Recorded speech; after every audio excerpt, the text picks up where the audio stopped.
I went almost 20 years with, I would say 19 years without crying.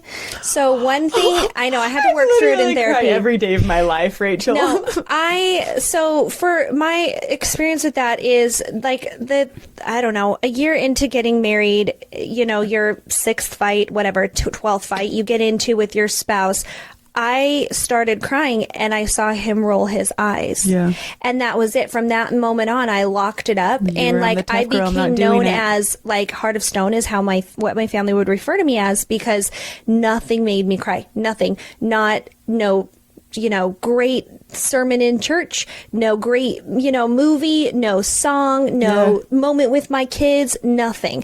And then that was one thing that I found again after post-divorce or going through my divorce was I learned to cry, and I learned it's okay to cry. I learned that like it's really true. Sometimes you get that pent up energy.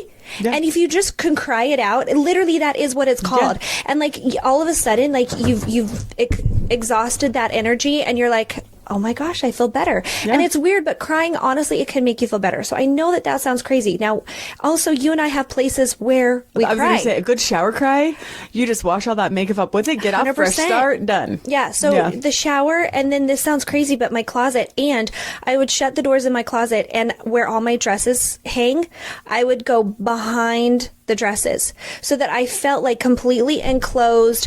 That's also a thing with anxiety, is that if you like create the small space, it helps a lot with that. And I would cry, and I would give myself a timer, and it would be 20 minutes.